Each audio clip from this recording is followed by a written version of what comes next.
Not only was Kelly Clarkson's return to her eponymous show a watershed moment for her career, but it was also a watershed moment for the collective soul of her audience. In the glittering world of daytime television, where smiles are currency and vulnerability is a rare treasure, Kelly Clarkson's return to her show was a momentous occasion. It was the autumn of 2024 that the Clarkson family was struck by a tragedy that was like a bolt of lightning from the stormy sky. The abrupt and aggressive sickness that Kelly's beloved sister Jessica, who was a quiet force in her life and the backbone of their close-knit clan, passed away, was the cause of her passing. But for Kelly, it was a personal apocalypse, a shattering loss that eclipsed the glory she had coveted since her victory on American Idol more than 20 years earlier. The news traveled across the headlines, but for Kelly, it was a personal disaster. An extended break was taken from the television program known as The Kelly Clarkson Show. The social media platforms were overwhelmed with messages of support from fans, with hashtags such as #WeLoveYouKelly trending for several weeks. Behind the scenes, however, Kelly withdrew to her ranch in Montana, a haven of expansive skies and rustling pines where she could grieve hidden from the prying eyes of the rest of the world. While she was there, she managed the rough edges of her sorrow while surrounded by her children, River, and Remington. In a previous interview, she had stated, "Family is everything," and her voice had cracked as a result of the weight of her anxieties that she had not discussed. The hollow reverberations of those words could be heard in the empty chambers of her heart. A flurry of therapy sessions, late-night songwriting marathons, and peaceful walks with her pets obscured the passage of time, turning the months into a fog. Kelly, a powerful vocalist who is recognized for songs such as "Since You've Been Gone" and "Stronger," discovered that her voice was muffled by her grief. She poured her suffering into music, creating songs that told of hopes that were broken and rebirths that were stronger than death. A rumor circulated that she will never come back. After suffering such a severe blow, is it possible for the queen of daytime television to retake her throne? Moving forward in time to August 2025, the response yielded a resounding affirmative. The announcement was made through a touching video posted on Instagram, with Kelly's eyes shining brightly and her grin appearing genuine. As she spoke, her Texas drawl remained firm. "I've been through the fire," she added. "However, I will be returning to you all, to my sister, to my children, and to each and every one of you who have been my beacon of light in the shadows." An indication of her ongoing popularity is the fact that the video received millions of views in a single night. Beginning on September 15, 2025, the debut of the season was scheduled to take place within the familiar walls of Universal Studios Hollywood. When the production team was working behind the scenes, they were filled with a mixture of excitement and dread. Alex Duda, the executive producer, recalled the planning sessions and said, "We wanted to honor Kelly's journey without exploiting it. This is not merely a show, it is her return to her hometown." It was a set that had small modifications, such as a warmer color palette consisting of light blues and golds, which evoked a sense of serenity after the storm. Healing harmonies, in which guests shared personal stories of loss and healing, and Clarkson covers, in which Kelly reinterpreted songs with emotional depth drawn from her experiences, were two of the new parts that were presented. There were a lot of excited people in the studio audience on the day of the tape, and many of them were holding placards that said things like "Welcome back, Kelly," and "Stronger than ever." Backstage, there was a bouquet of wildflowers from Kelly's ranch on the table in her dressing room, which was a tribute to Jessica's passion for gardening. Kelly paced around the room. A stray tear was swept away by her makeup artist, who was also a longtime friend of hers. She hushed, "You've got this," as she spoke. Kelly nodded while holding a locket that contained a photograph of her sister. "What doesn't kill you makes you stronger," was the theme tune that was becoming more and more prominent as Kelly made her way onto the platform.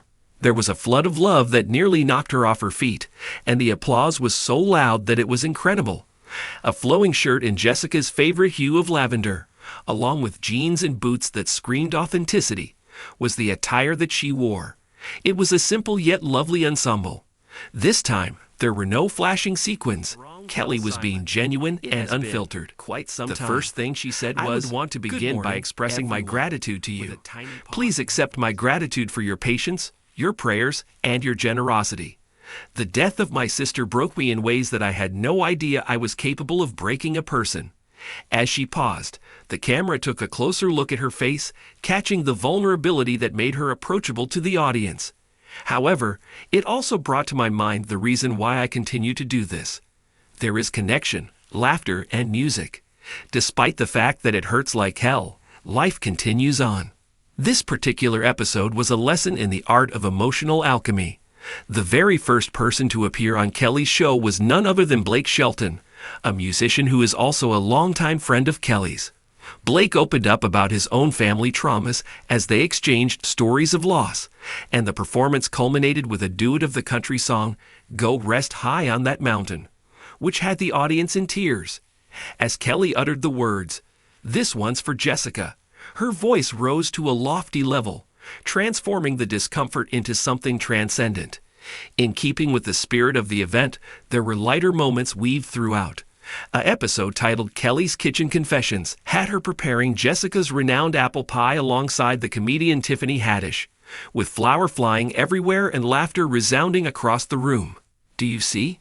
Giggling and grieving are not mutually exclusive," Kelly joked, her eyes glistening broadly. There was an outpouring of viewer mail, with fans sharing their own personal experiences of family tragedy. Kelly was compelled to perform an impromptu song after receiving a letter from a young mother who had lost her sibling. She sang an a cappella rendition of her classic song, "Piece by Piece," which is about rebuilding after you have experienced a heartbreak.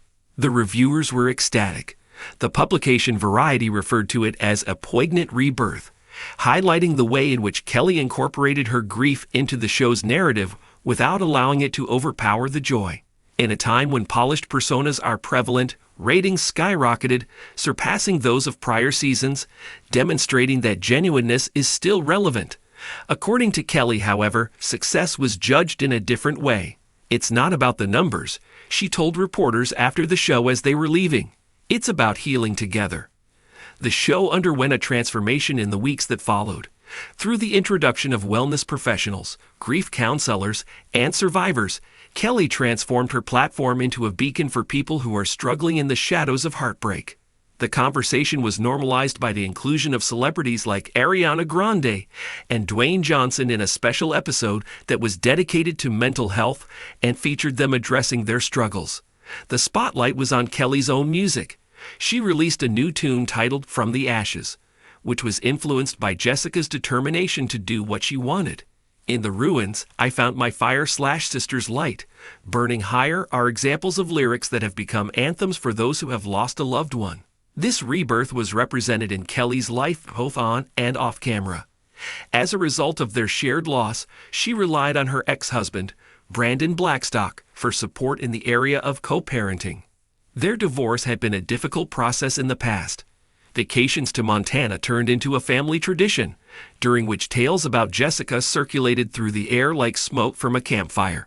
Kelly has even established a foundation in her sister's name, which provides financial support to families that are experiencing a crisis and funds research for uncommon diseases. But difficulties continued to exist.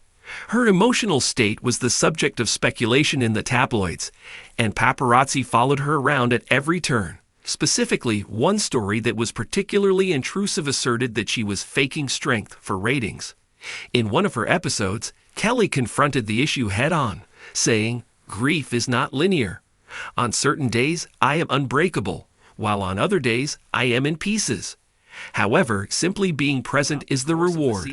As a result of her candor, detractors were disarmed, and watch parties were organized by fans. Therapists suggested episodes to their clients, and even competing television programs paid tribute to the show.